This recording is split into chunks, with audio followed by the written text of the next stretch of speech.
I'll start this video with a quick preface. The aim of this video is to focus on the railway breaks of gauge, and as such, I'm not going to focus on private tramways that met up with the railway line. For the video, I'm going to encompass not just the state of Victoria, but also all the lines operated by the Victorian Railways, or jointly operated by the Victorian Railways, after the 1922 Border Railways Act. As for gauges, there are three main types of gauges we'll be focusing on. These are broad, standard and narrow. Broad and standard are just the regular 5 foot 3 inch and the 4 foot 8.5 inch of the rest of the nation. However, the Victorian narrow gauge is slightly different. Nationally, the normal narrow gauge is 3 foot 6 inches, used especially in Western Australia, South Australia and Queensland. Victoria, however, never saw state-funded construction of 3 foot 6 inch lines. Because of this, narrow gauge will refer to the 2 foot 6 inch Victoria narrow gauge, unless otherwise stated. The story of how Victoria came to adopt broad gauge is quite a funny one. In 1848, when a map of Australia looked like this, a combined decision was made that all railways in the colonies of Western Australia, South Australia and New South Wales were to be built to the British standard 4 foot 8.5 inch gauge. The problem arose when the first railway started to be built. In 1849, the Sydney Railway Company appointed their first chief engineer, Francis Webb Shields. Shields was a born Irishman, and he favoured the Irish 5 foot 3 inch gauge. Because of this, he persuaded both the company and the colonial government to change the national gauge, and in 1851, the colonies of New South Wales, South Australia and the newly independent Victoria all mandated the 5 foot 3 inch Irish broad gauge. Shields had resigned, however, in December 1850 over disagreements over his pay. Apparently railway engineers were hard to find in 1850 Sydney, as he wouldn't be replaced for nearly 2 years until July 1852. His successor, James Wallace, was a Scot who had a preference for the British gauge. Because of this, combined with the Sydney Railway Company having stalled in work without a chief engineer, it was a relatively simple change to convert from broad to standard gauge. In February 1853, the government of New South Wales requested that South Australia and Victoria also change their gauge. The issue arose, however, as Victoria, despite only being 2 years old at this point, had already begun contracts for its first railways and had 3 separate companies working towards that, as opposed to New South Wales' one. Chief among these was the Melbourne Hossens Bay Railway Company, who had not only begun work on a line, but had already sent out an order to Britain for broad gauge locomotives. Because of this, Victoria politely declined New South Wales' request, as did South Australia. This left New South Wales with a standard gauge network, Victoria and South Australia with broad gauge, and other states yet to decide. Initially, the gauge difference meant little as both colonies expanded their networks internally. Victoria was the first to reach the New South Wales border with a line to Echuca opening in 1864. This line would be extended to Nelaquin, New South Wales in 1876. This section was technically owned privately until 1923, however was built to a broad gauge and directly connected with the Victorian network. The standard gauge network never reached here, however, as the region generally presented no financial reason to be directly connected. The first actual example of a break of gauge connection was in the Albury-Wodonga area. The Victorian Railway's northeast main line had reached the town of Wodonga on the south side of the Murray in 1873. This scared the New South Wales government slightly, as they feared that it could give Victoria unchallenged access to the vast amount of wool in the Riverina. Because of this, a great amount of significance was placed on the construction of the main south line reaching Albury on the north side of the river in 1881. As it became clear that an interchange would be needed to connect the lines, both sides wanted an equal share of the work.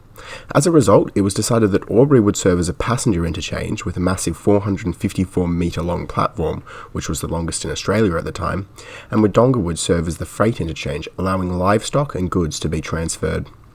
Finally, the two networks were connected with a dual-gauge bridge over the Murray in 1883. This break of gauge would remain for a further 79 years, and it would maintain a significant constraint for intercity travel. It meant that direct services were impossible, and that a 12-hour-long journey, which would be perfect for a sleeper, would require an interchange at Albury late at night.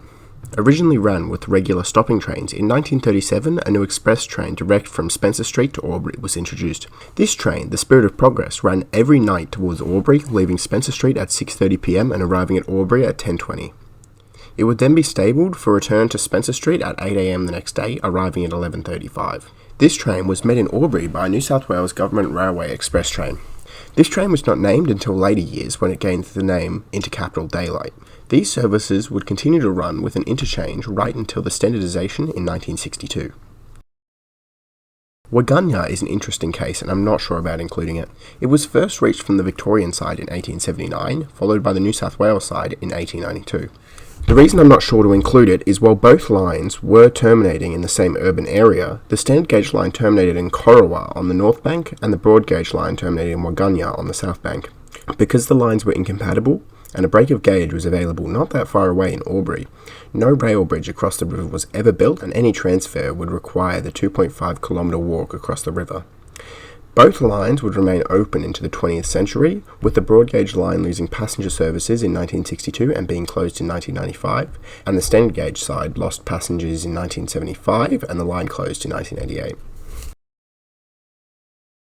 Tocumwal was another example of a significant break of gauge in the Riverina. Tocumwal lies on the north side of the Murray, and unlike Corowa or Albury, there is no corresponding city on the other bank. Because of this, Victorian Railways extended the Strathmerton line north in 1908, and it only made sense that the terminus would be on the New South Wales side. This made it an easy extension for the standard gauge line in 1914. It had the basics of a railway yard, a weight bridge, a turntable, a goods yard, as well as two platforms, one for broad gauge and one for standard gauge trains. The station and its yard remained mostly unaltered for the next 61 years until the final Victorian Railways passenger train departed the station in 1976. New South Wales Government Railways followed soon after, pulling passenger services in 1983. The standard gauge line closed to traffic in 1987, whilst the broad gauge line remains open to this day for freight and grain trains. Oaklands was the final break of gauge to be constructed within the Victorian Railways network. The New South Wales Government Railways constructed a line to Oaklands in 1912, however Victorian would have to wait a little longer. After the 1922 Border Railways Act, the Victorian Railways was allowed to extend the Yarrawonga line over 60 kilometres into New South Wales to Oaklands, where a new break of gauge was constructed. It had little infrastructure, lacking a turntable, meaning for those 60 kilometres the locomotive had to run tender first. It saw elevated use due to a defence installation during World War II.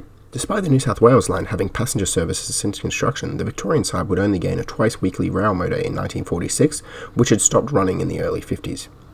The final passenger services on the New South Wales side ran in 1974, and from then on, both sides remained exclusively for freight traffic.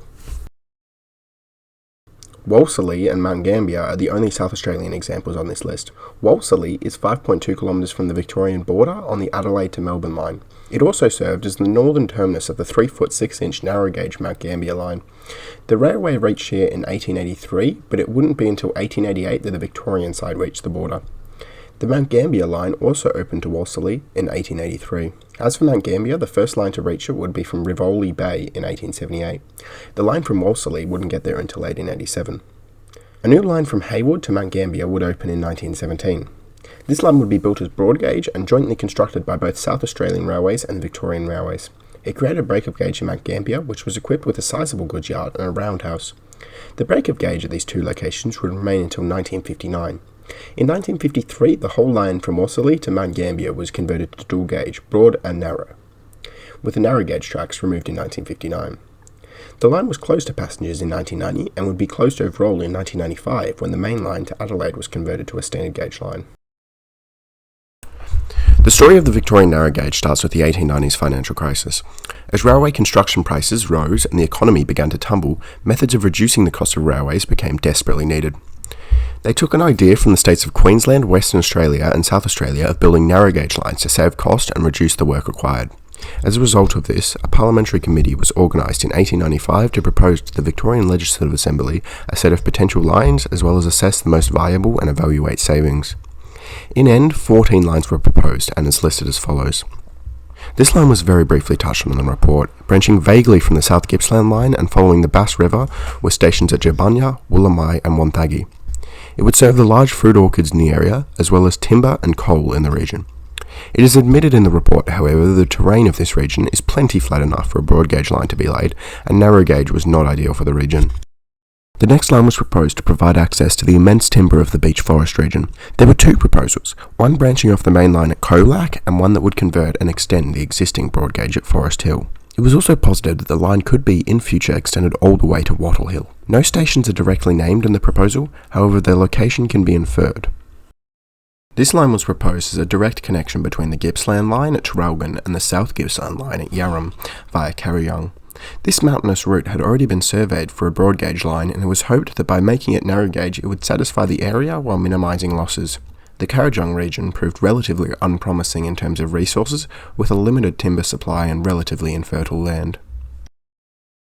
The first proposal for a line to Gembrook came in the form of a broad gauge line from Beaconsfield proposed in 1890.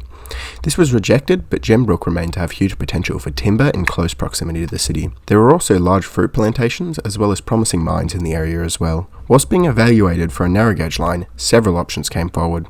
Some branched off the existing broad gauge line at Oakley, Dandenong, Beaconsfield, Pakenham and even Narnagoon. Another proposal was an extension of the Glen Iris line, then part of the Outer Circle. The final, and by far most simple option that would eventually be chosen, was an extension from Ferntree Gully, through Upwey, Belgrave, Selby, Menzies Creek, Clematis, Emerald, Cockatoo, and to Gembrook. This would be the shortest line, as well as the most simple to construct, allowing for easier interchange with city trains at Upper Ferntree Gully. This line was proposed to branch from the Echuca line at Rochester, travel almost parallel to Gumboa Creek in the River Murray, through Gumboa to Kohana. This line would see mostly grain traffic, with large amounts of farmland found along its path. The Gumboa Creek prevented farmers from accessing the Murray and limited their access to export goods via the river as a result. This further exasperated the need for a line.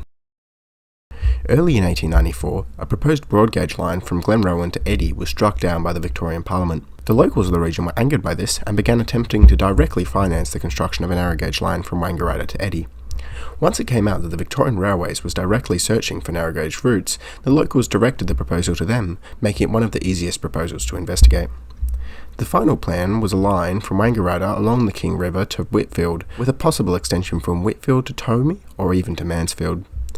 The produce of this area was mostly grain, with a small amount of timber. This line would have been incredibly short and simple to construct. It would run from Leongatha to Miraboo North via Berries Creek. It was hoped that this would serve the large amount of timber from the region, as well as the limited farmland on the mountainsides. It was also suggested for the existing broad gauge spur to Miraboo North to be converted to narrow gauge for a direct connection between the main lines. This line would be an extension of the existing broad gauge spur from Wodonga to Tallangatta. It would run via Kotong, Berrigama, Wobba, Kagawa and Corryong to the town of Toowong on the Murray River. It was hoped that this line would support livestock grazing on both the New South Wales and the Victorian side of the border and allow for the easy transport of goods to and from the region. The next proposal was yet another branch from the Gippsland line, this time to Walhalla. Running via Murrindara, this line would be the most complicated line yet proposed. It would run along the steep cliff edges for most of its journey and require extensive earthworks to construct. Its intended purpose is to serve the large gold mine at Walhalla, not only to export gold but also import timber and other resources to run the mine. It would also run along the rich soil north of Moe and could see further use exporting crops. This line was proposed as an alternative to extending the broad gauge line from Bairnsdale to Orbost. Instead, an isolated narrow gauge line would be ran from Orbost to Lakes Entrance, with any goods then being taken by boat through the Gippsland Lakes to Bairnsdale or Sale. The line would run along the beachfront south of Lake Tyers before winding through the unpopulated forest from Lake Tyers to Orbost. The main traffic would be livestock and grain from the fertile Snowy River region. This line was yet another proposed to connect the South Gippsland line to the Gippsland main line. It would branch from the South Gippsland line at Nyora and progress east through Powong, East Powong, Strazalki and Allenby before meeting the broad gauge spur at Thorpedale. It was also proposed for the Thorpedale line to be converted down to narrow gauge and the line to continue through to Moe. This would serve the Powong East region and mainly be used for timber and limited crop trains. We've already covered this line in part with the King River line when I stated the potential for the Whitfield line to be extended to Tomi or Mansfield. This proposal was the south part of that extension from Mansfield to Tomi to be built first, with a connection from Whitfield to Tomi to come at a later date. The benefits of this line have already been stated, so we will not go over them again. This line would follow a similar path to the Midda River line, however it would branch from the Tallangatta spur slightly earlier at Bethingatta. It would then run north until reaching the Murray River, then follow the Murray down, reaching the town of Walwa, where it would terminate. This, similar to Midda River line, would support stockyards on both sides of the border, as well as whatever may grow in the region. The final line was also proposed as a cheaper alternative to an earlier broad gauge proposal.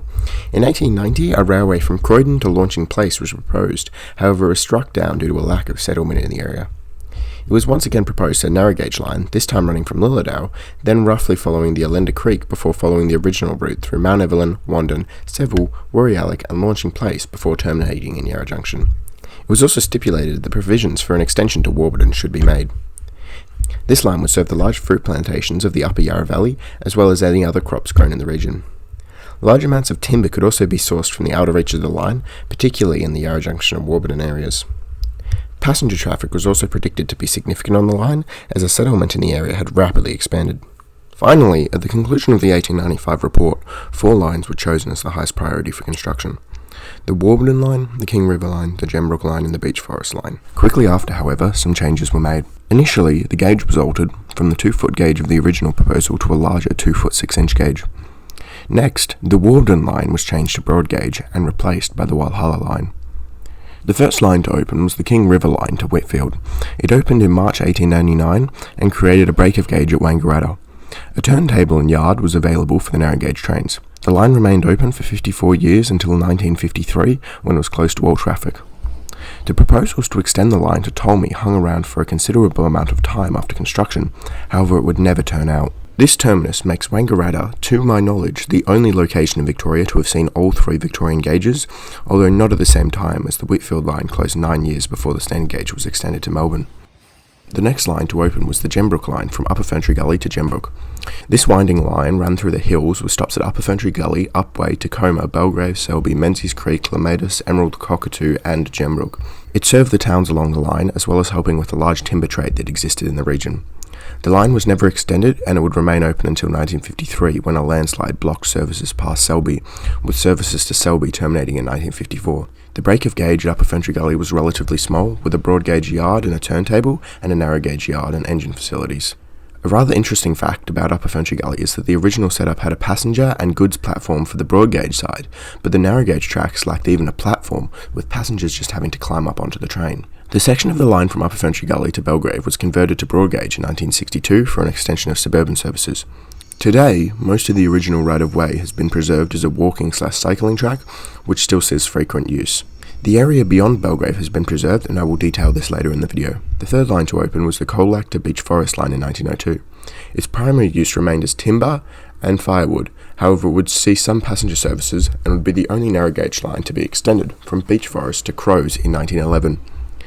This would also make it the longest narrow gauge line at nearly 71 kilometres. A rather unique system existed at Beach Forest, which due to the location of the station required a balloon loop to turn trains around. The first section to close was to Ferguson in 1954, however it was reopened to Wee and Pryan shortly after. Finally, it was the last of the narrow gauge lines to close, as all services were withdrawn in June 1962. The final line to open was to Walhalla. Beginning construction in 1904, it would see delay after delay until finally being completed in 1910. It would see somewhat extensive use for the first few years, but with gold mining operation closing up shortly after the railway arrived, the line soon saw a massive decrease in traffic.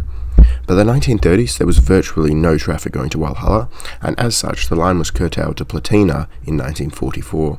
It was slowly curtailed to Eureka in the following years before the entire section from Moe to Eureka closed, all as one, in 1954. Overall, the operation of the narrow gauge network was relatively harmful for the VR. None of the lines ever came close to turning a profit, which was common at the time. However, the isolation of these lines just served to compound the issue.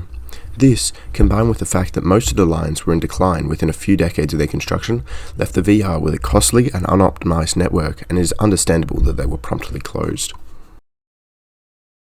In 1921, the rather newly independent Australia decided that the national standard gauge should be at 4 foot 8.5 inches.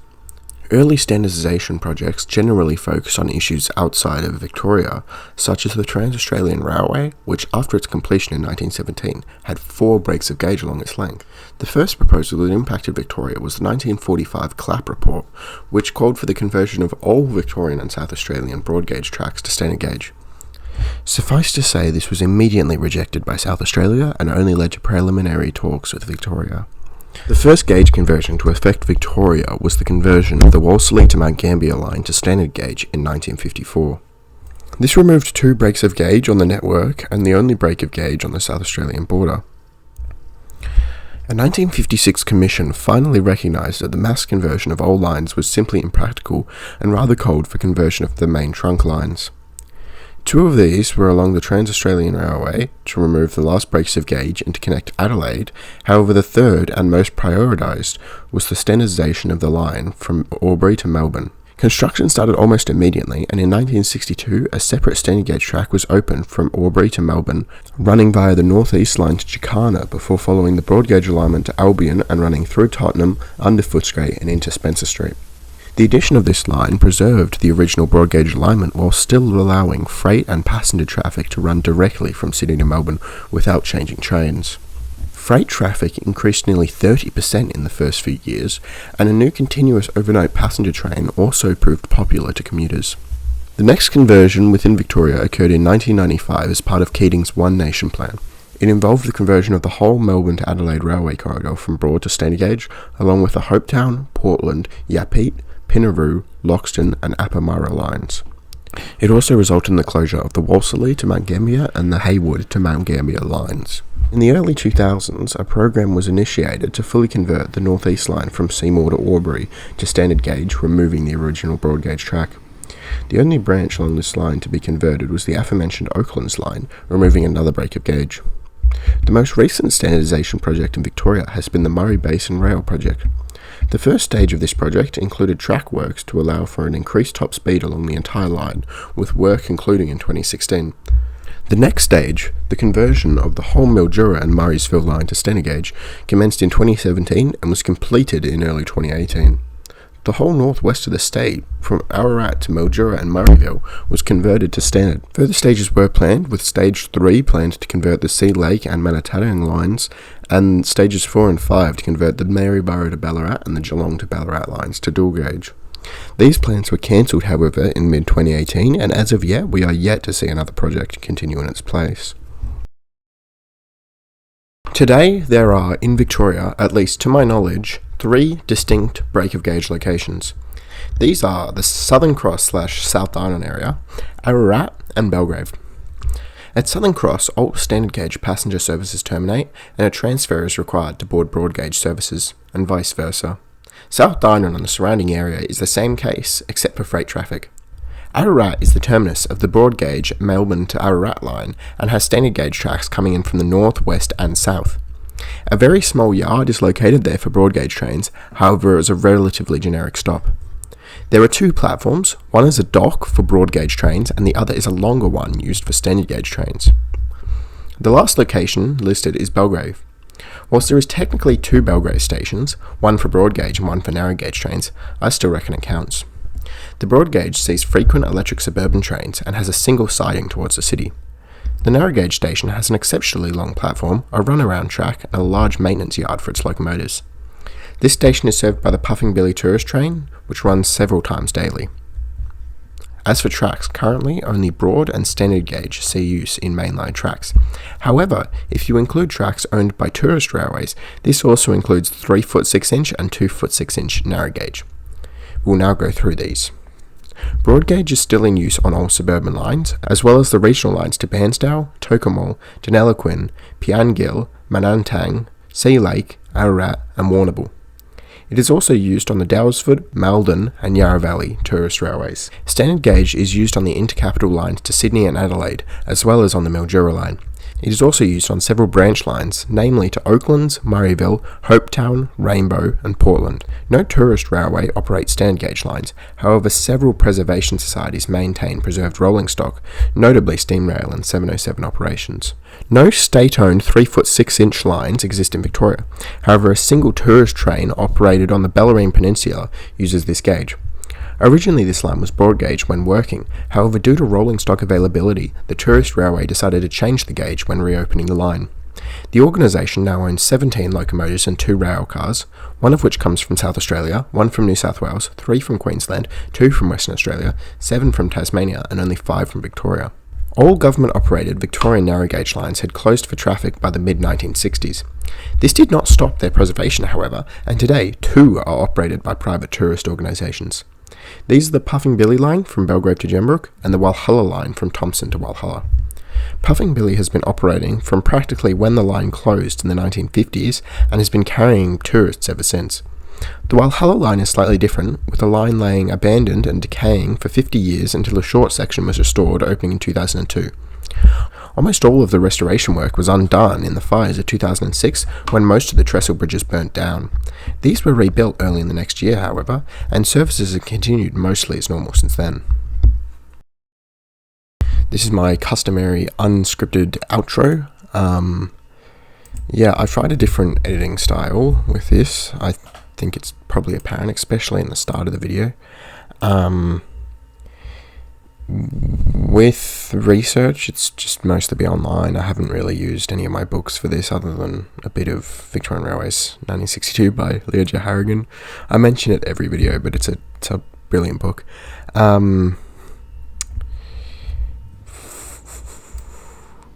Images, everything is my own, and if it's anything that isn't my own is credited in the description. I used a few from a friend who have also credited in the description. V-Film 0001. Yeah, ended out at 25 minutes, I think, which is pretty good. Second longest, still not as long as the Outer Circle video, but it might be with this rambling outro. I'm gonna need rolling stock video to fit all this. Yeah, I'm thinking of rebranding the channel, just the name. I don't like the name very much. Also, 100 subscribers, which is pretty fun. Thanks for that. Anyway, yeah, if you have any ideas or questions or anything, just comment them. Yeah, thank you for watching. Bye.